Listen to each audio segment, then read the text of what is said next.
j'ai décidé d'annuler le mariage avec la sœur Esther qui était prévu ce 23 juillet. Merci au docteur Junior. Les paroles s'envolent, les vidéos restent. Lava ne rigole pas, Lava est sans pitié. Regardez attentivement ces deux vidéos et on revient. L'un d'entre eux prit la décision de consacrer son sermon du dimanche à la question de la vie privée et du regard que la communauté portait sur ses propres membres. Sans jamais mentionner le nom du pasteur Marcelo, il parla de la tentation du jugement, de la facilité avec laquelle on transforme les êtres humains en personnages, en symboles, en prétextes à débat.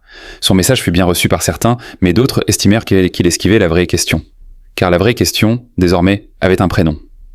Esther. Le nom avait commencé à circuler discrètement, presque timidement, dans quelques cercles restreints. Puis, comme toujours dans ce genre d'affaires, il avait rapidement gagné en visibilité jusqu'à s'imposer partout. Esther. Un prénom biblique chargé de résonance profonde pour une communauté chrétienne. Dans le livre sacré, Esther était la femme courageuse qui avait sauvé son peuple au péril de sa propre vie. Une femme de caractère, de discernement et de foi.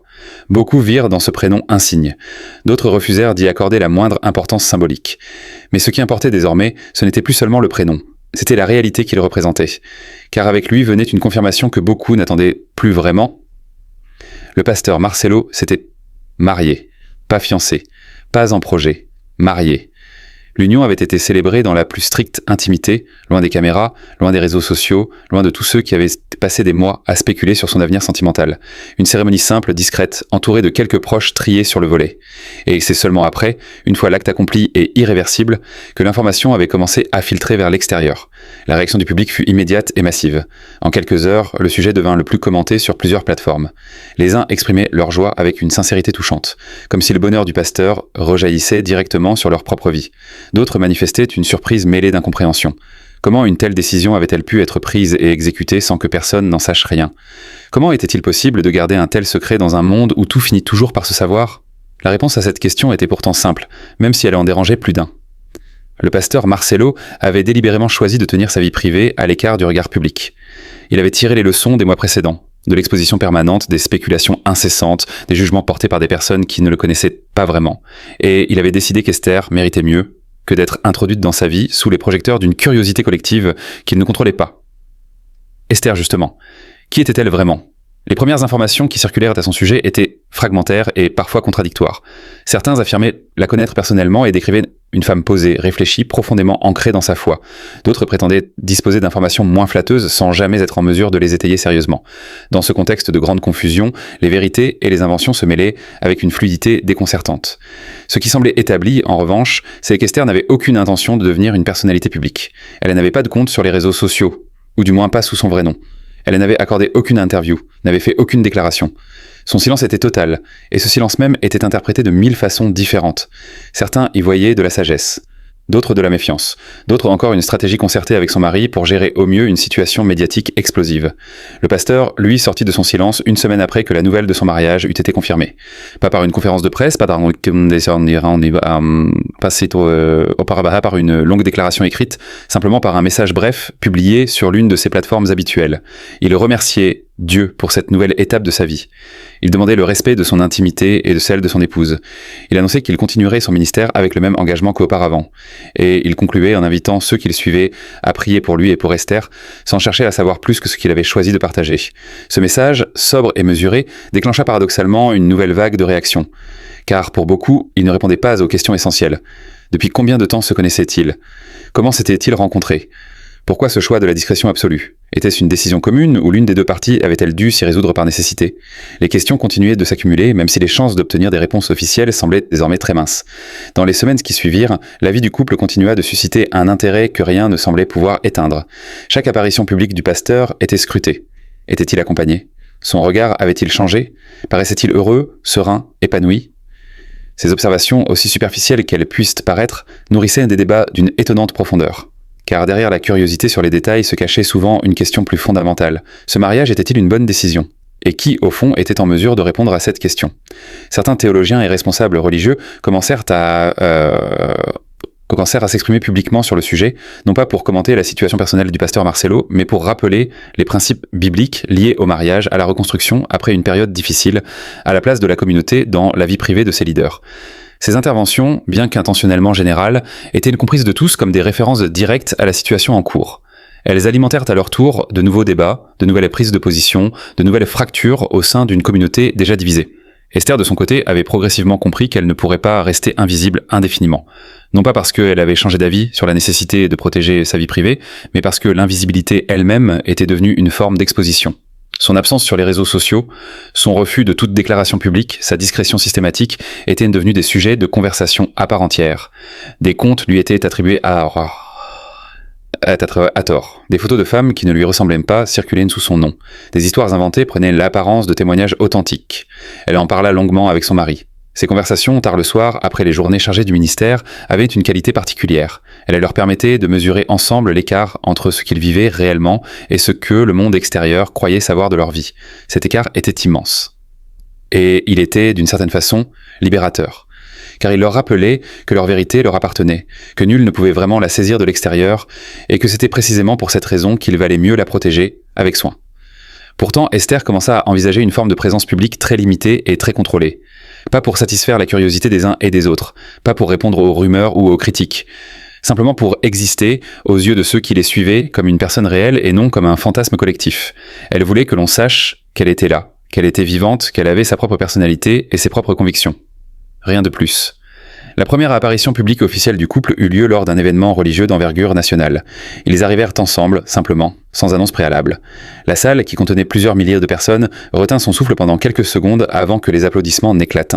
Certains pleurèrent, d'autres restèrent silencieux, observant la scène avec une attention recueillie. Esther souriait, légèrement en retrait, laissant à son mari l'espace qui était le sien dans ce contexte professionnel. Mais sa présence était indéniable, forte et sereine à la fois. Les images de cette apparition firent le tour des réseaux sociaux en quelques minutes. Et cette fois, les commentaires avaient changé de tonalité.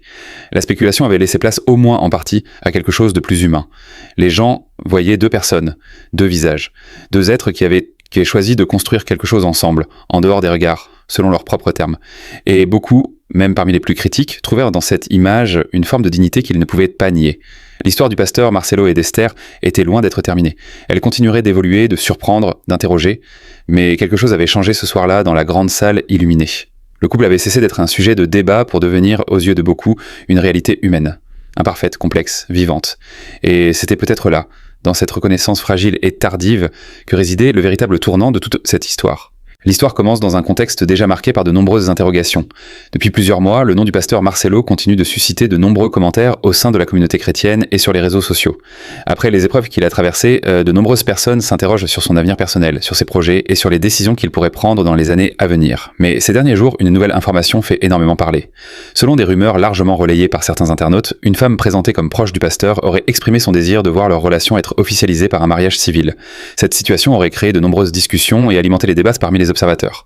Toujours selon ces mêmes informations qui circulent, cette femme aurait estimé qu'une relation sérieuse devait nécessairement déboucher sur un engagement officiel. Plusieurs personnes affirment qu'elles souhaiteraient voir cette union reconnue légalement afin de construire une vie stable et durable. Face à cette situation, les spéculations se multiplient. Certains observateurs estiment que la question du mariage représente bien plus qu'une simple formalité administrative. Pour eux, il s'agit d'un symbole d'engagement, de confiance et de responsabilité. D'autres considèrent au contraire qu'une telle décision ne peut être prise à la légère, surtout lorsqu'une personne a récemment traversé des moments particulièrement difficiles. Au fil des jours, les commentaires se sont multipliés sur les réseaux sociaux. Les avis sont très partagés. Certains internautes soutiennent l'idée d'une officialisation rapide, tandis que d'autres pensent qu'il est préférable de laisser du temps au temps. Cette divergence d'opinion contribue à maintenir le sujet au centre de toutes les discussions. Dans plusieurs groupes de discussion, de nombreuses questions reviennent constamment. Le pasteur est-il réellement prêt à tourner une nouvelle page de sa vie? Souhaite-t-il prendre un nouvel engagement aussi important? Existe-t-il réellement un désaccord entre les deux personnes concernées? Pour l'instant, aucune réponse claire ne permet de mettre fin aux spéculations. Pendant ce temps, les fidèles continuent d'observer attentivement l'évolution de la situation. Certains appellent au respect de la vie privée, tandis que d'autres cherchent à comprendre les raisons qui pourraient expliquer un éventuel blocage concernant la question du mariage. Plus les jours passent, plus le sujet prend de l'ampleur. Les commentaires s'enchaînent, les analyses se multiplient et les réactions continuent d'alimenter les débats. Beaucoup estiment que seule une prise de parole officielle pourrait permettre de clarifier définitivement la situation et de mettre fin aux nombreuses interrogations qui circulent actuellement. Une chose est certaine. Cette affaire continue de retenir l'attention de nombreuses personnes. Entre rumeurs et spéculations et attentes, les observateurs restent attentifs à chaque nouvelle information susceptible d'apporter un éclairage supplémentaire sur cette situation qui fait tant parler. Alors que les discussions continuaient de prendre de l'ampleur, une nouvelle réalité commençait à apparaître. L'affaire ne concernait plus uniquement les personnes directement impliquées. Désormais, elle divisait l'opinion publique et alimentait des débats passionnés dans de nombreux cercles. Dans les lieux de rencontre, sur les réseaux sociaux et dans les groupes de discussion, chacun semblait avoir son propre avis sur la situation. Certains défendaient le droit de reconstruire sa vie après une période difficile. D'autres estimaient qu'une personnalité aussi connue devait faire preuve d'une grande prudence avant de prendre une décision susceptible d'avoir des conséquences importantes. Les discussions devenaient parfois très animées. Chaque camp avançait ses arguments avec conviction. Les uns parlaient de liberté personnelle, tandis que les autres évoquaient la responsabilité morale liée à une position de leadership. Pendant ce temps, les proches du dirigeant religieux observaient de la situation avec inquiétude. Ils voyaient comment la moindre information, même la plus insignifiante, pouvait rapidement se transformer en sujet de débat national. Certains tentaient de calmer les tensions en appelant à la retenue et à la patience. Mais plus les jours passaient, plus les spéculations se multipliaient. Des analyses apparaissaient partout. Des observateurs prétendaient comprendre les véritables enjeux de l'affaire. D'autres s'affirmaient disposer d'informations exclusives. Pourtant, personne ne semblait en mesure d'apporter des réponses définitives. Cette absence de certitude créait un climat particulier. Chacun interprétait les événements selon sa propre vision des choses. Une simple apparition publique pouvait donner naissance à des dizaines de théories différentes. Au milieu de cette agitation, une question revenait constamment. Comment une affaire aussi personnelle avait-elle pu devenir un sujet aussi largement discuté ? Pour certains, cela démontrait l'importance de la personnalité concernée. Pour d'autres, cela révélait simplement la curiosité naturelle du public face aux événements qui touchent des figures connues. Pendant que les débats continuaient, le temps passait. Beaucoup espéraient qu'une clarification viendrait mettre un terme aux nombreuses interrogations. Mais pour l'instant, le mystère demeurait entier. Et plus le mystère persistait, plus l'intérêt du public semblait grandir. Au fil des semaines, un élément attirait particulièrement l'attention des observateurs. Le silence. Alors que les débats continuèrent de faire rage, aucune déclaration claire ne semblait venir répondre aux nombreuses interrogations du public. Cette absence de communication devenait elle-même un sujet de discussion. Pour certains, ce silence était tout à fait normal. Ils estimaient que certaines décisions relevaient uniquement de la vie privée et ne concernaient pas le grand public. D'autres, en revanche, considéraient qu'une personnalité aussi influente ne pouvait ignorer indéfiniment les questions qui circulaient partout. Chaque jour apportait son lot de nouvelles analyses. Certains observateurs affirmaient que le silence traduisait une réflexion profonde. D'autres y voyaient une stratégie visant à éviter d'alimenter davantage la polémique. D'autres encore imaginaient des scénarios beaucoup plus complexes. Dans les médias et sur les réseaux sociaux, les discussions atteignaient parfois un niveau impressionnant. Des milliers de commentaires apparaissaient sous les publications liées à l'affaire. Certains exprimaient leur soutien. D'autres partageaient leurs inquiétudes. Beaucoup demandaient simplement de connaître la vérité. Pendant ce temps, les activités habituelles se poursuivaient. Les programmes, les réunions et les événements continuaient d'être organisés comme à l'accoutumée. Pourtant, derrière cette apparente normalité, chacun avait le sentiment qu'une question importante restait sans réponse. Plusieurs proches tentaient d'apaiser les tensions. Ils rappelaient régulièrement que les rumeurs ne constituent pas des preuves et que la prudence reste indispensable lorsqu'il s'agit d'informations non confirmées. Malgré ces appels au calme, l'intérêt du public ne diminuait pas. À mesure que l'attention grandissait, de nouvelles hypothèses apparaissaient. Certains pensaient qu'une annonce officielle était en préparation. D'autres estimaient qu'aucune déclaration ne serait faite. Cette incertitude entretenait un climat de suspense permanent. Les semaines passaient ainsi, dans une atmosphère mêlant curiosité, attente et interrogation. Beaucoup avaient le sentiment que quelque chose d'important finirait par se produire, mais personne ne savait quand, ni sous quelle forme. Une chose était sûre, plus le temps avançait, plus l'affaire semblait prendre une dimension dépassant largement son cadre initial. Ce qui n'était au départ qu'un sujet de discussion était devenu un véritable phénomène de débat public. Et tandis que les observateurs continuaient d'attendre un éventuel tournant, une nouvelle question commençait déjà à émerger. Que se passerait-il si une décision inattendue venait bouleverser toutes les prévisions ? C'est précisément cette incertitude qui maintenait l'attention de tous, jour après jour, alimentant un suspense dont personne ne connaissait encore l'issue.